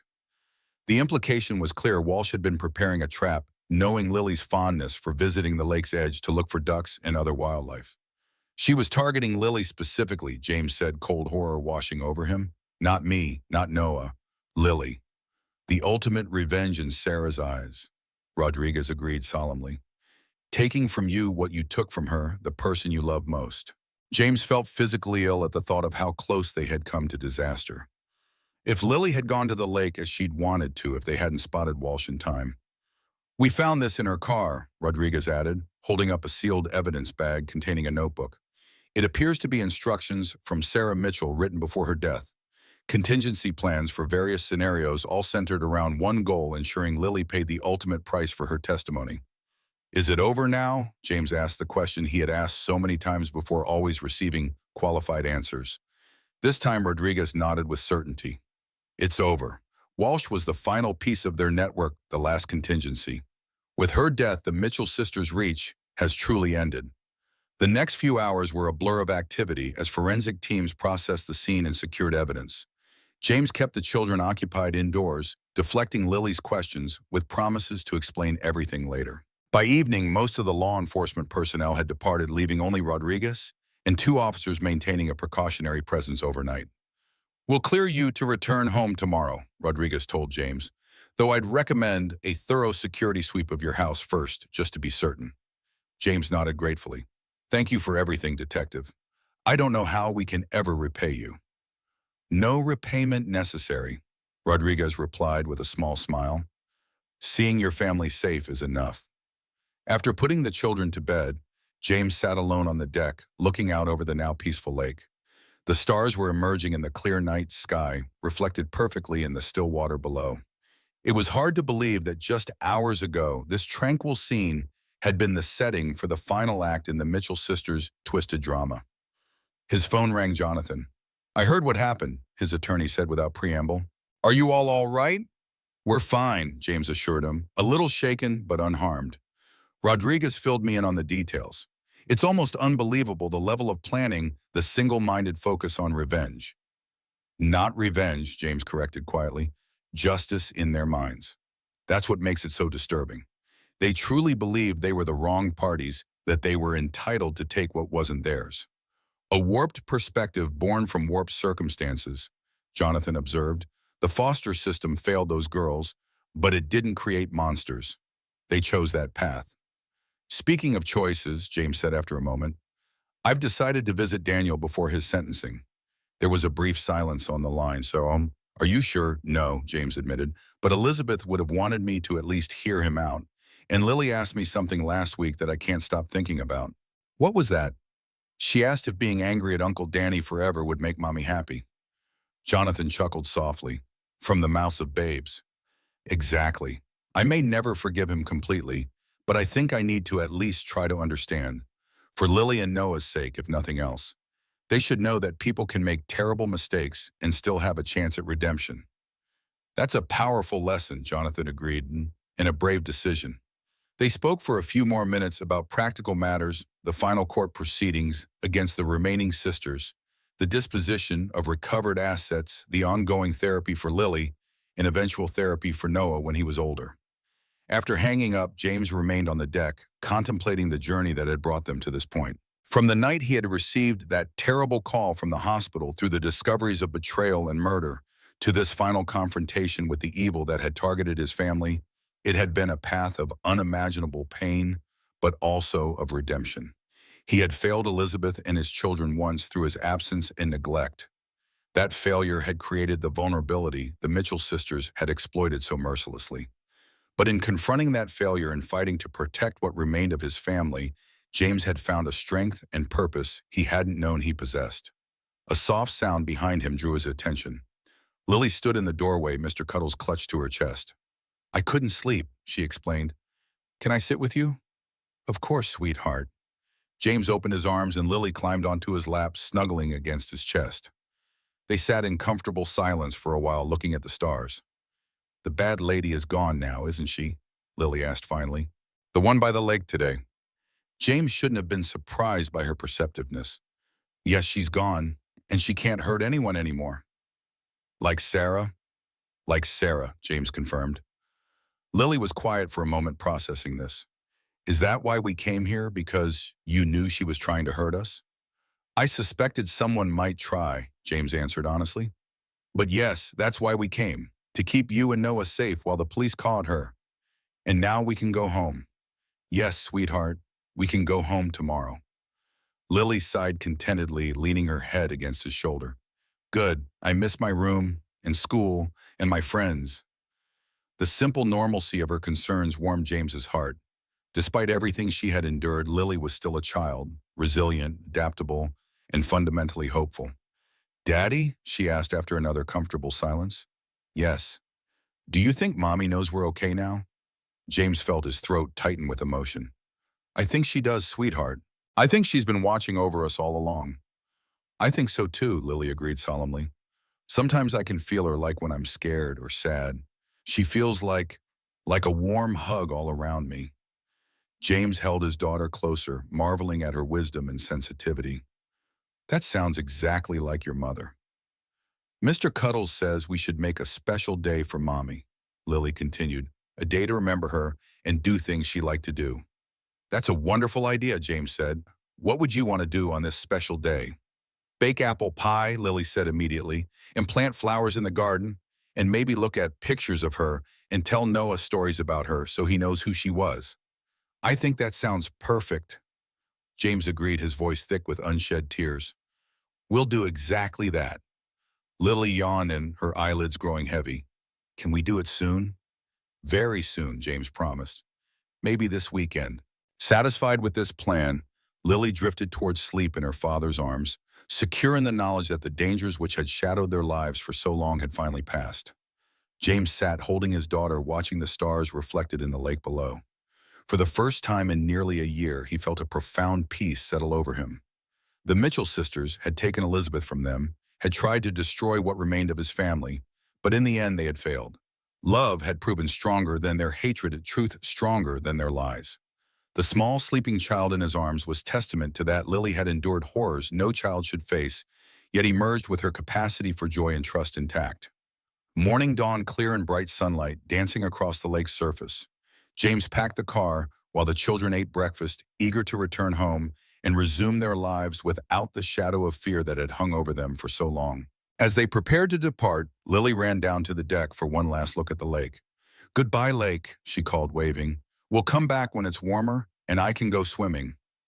Her simple optimism, her unquestioning belief that they would return under happier circumstances, filled James with hope.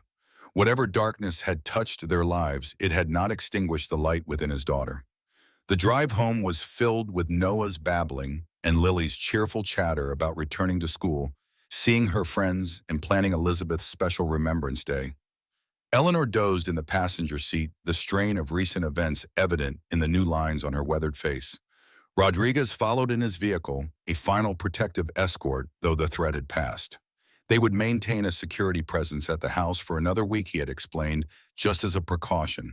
But James knew it was more formality than necessity now. As they approached their neighborhood, James felt a curious lightening of his spirit. The house that had once been a place of trauma and betrayal had over the past months transformed into a true home, a sanctuary of healing and new beginnings. They pulled into the driveway and James helped the children from their car seats. Lily immediately ran to examine her flower bed, checking whether the bulbs she had planted weeks earlier showed any signs of growth. "Look, Daddy," she called excitedly. "The little green shoots are coming up. Spring is really coming." "Yes, it is," James agreed, lifting Noah from his car seat. "Spring is definitely coming." 3 days later, on a Saturday morning, the house bustled with activity. In the kitchen, Lily stood on a step stool beside Eleanor, carefully measuring flour for an apple pie. Noah watched from his high chair, occasionally banging a wooden spoon against the tray in rhythm with their movements. "Mommy likes cinnamon in her apple pie," Lily instructed Eleanor seriously. "Lots of it." "Indeed she did," Eleanor confirmed with a smile. "Your mother always said there was no such thing as too much cinnamon." In the living room, James was arranging framed photographs of Elizabeth on a table. There were pictures of her laughing on their wedding day, cradling newborn Lily, reading in her favorite garden chair, and painting at the lake, all moments of a life filled with joy and love. "Is everything ready?" Lily asked, appearing at his elbow, her hands dusted with flour. "Almost," James replied. "I think we need some flowers, don't you?" Lily nodded emphatically. Yellow ones were her favorite, and later that afternoon the family gathered in the garden. James had helped Lily plant yellow daffodil bulbs along the border of Elizabeth's favorite flower bed. Now they stood together, admiring their work, while Noah watched from the blanket spread on the grass. "They'll bloom in a few weeks," James explained, "and every spring they'll come back to remind us of your mother." "Like she's visiting us," Lily said softly. "Exactly like that." They returned inside for the apple pie, which had turned out remarkably well despite Lily's heavy hand with the cinnamon. As they ate, James showed Noah photographs of Elizabeth, while Lily told stories about her mother, some remembered, some created from the tales James and Eleanor had shared. "And Mommy used to sing this song when I couldn't sleep." Lily demonstrated humming a lullaby that Elizabeth had indeed sung countless times. To James's amazement, Noah seemed to respond to the melody, his eyes widening as he listened to his sister sing. Perhaps some memories were deeper than conscious thought, embedded in the heart rather than the mind. As evening fell, they released a single paper lantern into the sky, a tradition Elizabeth had admired during their travels in Asia. They stood in the backyard watching the glowing light rise higher and higher until it was just another star in the darkening sky. "I think she would have liked to at Habuad today," Lily said, slipping her hand into James's. "I think she would have loved it," James replied, squeezing his daughter's hand gently. "And I think she would be so proud of you, Lily. So proud of how brave and kind and strong you are." Lily leaned against him. "And proud of you too, Daddy, for keeping us safe." James smiled down at his daughter, this remarkable child who had survived so much, yet retained her capacity for joy and trust. He thought of the journey they had made together through the darkest of times and of the future that now stretched before them, a future free from the shadows of the past. Later that evening, after the children were asleep, James sat in the living room looking at the photographs of Elizabeth. He held her silver pocket watch in his palm, the inscription catching the lamplight. "To Elizabeth, my North Star, love always, James." She had been his guide, his moral compass. And though she was gone, her light remained in their children, in Lily's courage and compassion, in Noah's curious spirit. "We're going to be all right, Elizabeth," he whispered. "I promise you that." And for the first time since losing her, James truly believed it. The next morning dawned bright and clear, a perfect early spring day. James woke to the sounds of children's laughter and the smell of coffee brewing. Normal sounds, safe sounds, the sounds of a family finding its way forward. In the kitchen, Eleanor was teaching Lily how to make pancakes in the shape of teddy bears, while Noah sat in his high chair, more interested in wearing his breakfast than eating it. "Look, Daddy," Lily exclaimed as he entered. "This one looks just like Mr. Cuddles." "Very impressive," James said, accepting the coffee Eleanor handed him. "You're becoming quite the chef." "Like Mommy," Lily said, her voice now holding more joy than sadness when speaking of Elizabeth. "Exactly like your mommy," James agreed, ruffling her hair affectionately. After breakfast, as James helped the children prepare for their day school, for Lily, a playgroup for Noah, he found himself filled with an overwhelming gratitude for these simple moments. The ordinary tasks of parenthood, once overlooked in his grief-fueled workaholism, now seemed precious beyond measure. As they walked to the car, Lily reached for his hand, Noah secure in his other arm. "I love you, Daddy," she said simply. "I love you too, sweetheart," James replied.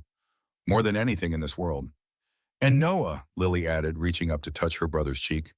"And Noah," James confirmed with a smile. Together they walked toward the waiting car, a family that had been tested by the darkest of circumstances and emerged stronger, their bonds forged in fire and tempered by love. Spring blossoms had begun to appear on the trees lining their street, delicate white and pink petals opening to the warming sun. New life emerging after the long dark winter, nature's own testament to the resilience of living things, to the enduring power of hope. As James secured the children in their car seats, he glanced up at the clear blue sky. Somewhere he liked to believe Elizabeth was watching over them, her love a constant presence even in absence. "We're going to be all right," he whispered to her memory. "I promise you that." And for the first time since losing her, James truly believed it, as he'll serve 5 years with good behavior. "How do you feel about that?" James considered the question carefully. "Part of me wants to hold on to the anger forever, but Lily asked me something last week that I can't stop thinking about."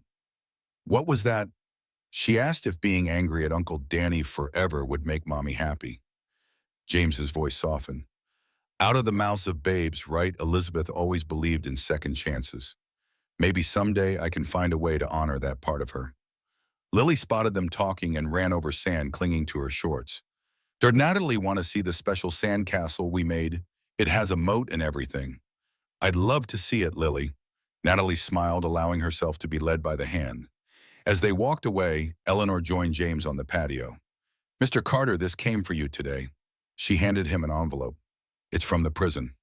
James tensed. All mail was screened now, but anything from the prison where Sarah and her sisters were held still made his heart race. He opened it carefully.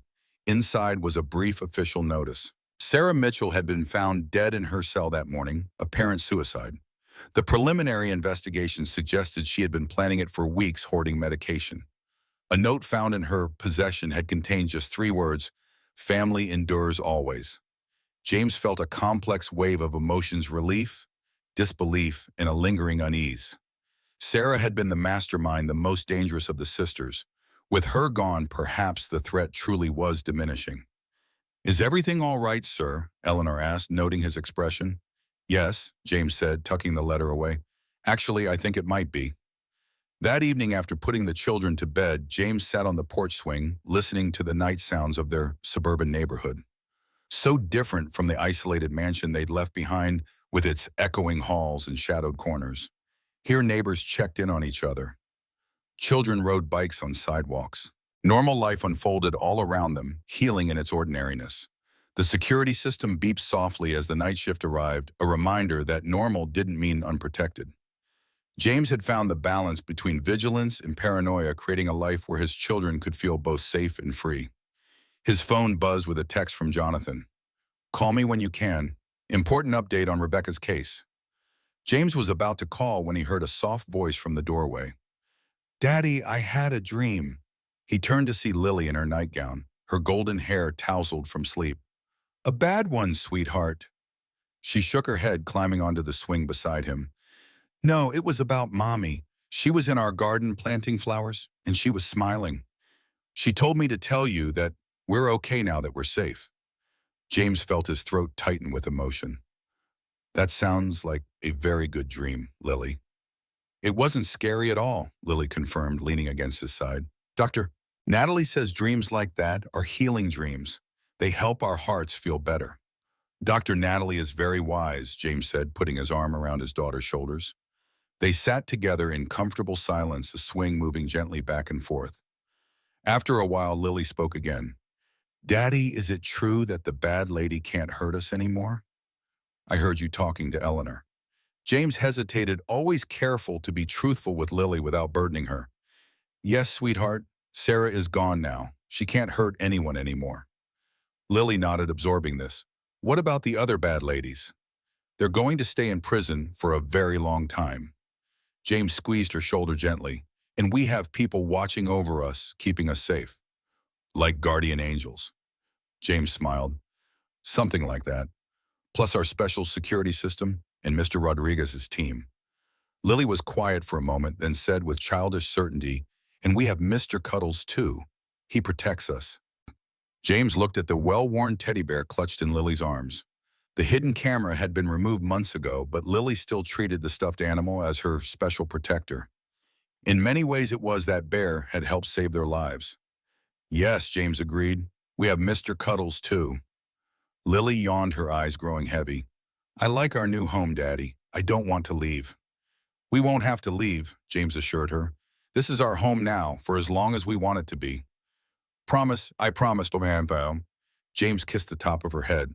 Cross my heart. As Lily drifted back to sleep against his shoulder, James called Jonathan. What's the update? He asked quietly. Rebecca is talking, Jonathan said. After hearing about Sarah's death, she's decided to cooperate in exchange for protection. She's naming names, James, people who worked with them, financial backers, potential targets. Is this really the end then? James hardly dared to hope. I think it might be, Jonathan replied. The sisters' network is unraveling fast, and Rebecca confirmed something else. Elizabeth wasn't just a random target.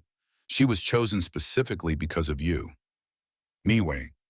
Because you were the kind of father they never had. The kind who would do anything to protect his family once he realized they were in danger.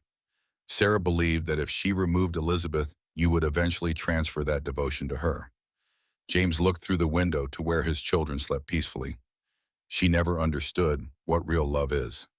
No, Jonathan agreed. She didn't. After ending the call, James remained on the porch swing, contemplating all that had happened. The silver pocket watch that had belonged to Elizabeth, retrieved from Sarah's possessions, now sat on his bedside table, a reminder of what had been lost and what had been saved. James carried Lily back to bed, tucking the covers around her. In the adjacent room, Noah slept peacefully, his small chest rising and falling with each breath. James stood in the doorway between his children's rooms, watching over them. I'll always protect you, he whispered. Always. The next morning dawned bright and clear. James woke to the sounds of children's laughter and the smell of coffee brewing. Normal sounds, safe sounds, the sounds of a family rebuilding. In the kitchen, Eleanor was teaching Lily how to make pancakes while Noah sat in his high chair, happily mashing banana into his mouth and hair. Good morning, James said, accepting the coffee Eleanor handed him. Those pancakes smell amazing. Lily beamed with pride. I'm making them shaped like animals. This one's a bear. See, like Mr. Cuddles. Very impressive, James ruffled her hair. You're becoming quite the chef. Like Mommy, Lily said confidently. Eleanor says Mommy made the best apple pie in the whole world. She certainly did. James met Eleanor's eyes over Lily's head, sharing a moment of appreciation for the child's healing progress. Lily could now speak of Elizabeth with joy rather than only grief or fear. After breakfast, James helped the children get ready for the day. Lily had school, Noah had playgroup, and James had work calls to make from his home office. Ordinary responsibilities, precious in their normality. As James knelt to tie Lily's shoes, she suddenly threw her arms around his neck. I love you, Daddy. I love you too, sweetheart, James said, holding her close. More than anything in this world. And Noah too. And Noah too, James confirmed with a smile. Lily pulled back, her expression serious beyond her years. And we love you so you don't have to be sad anymore. Okay. James felt his heart swell with emotion. Okay, Lily, I promise.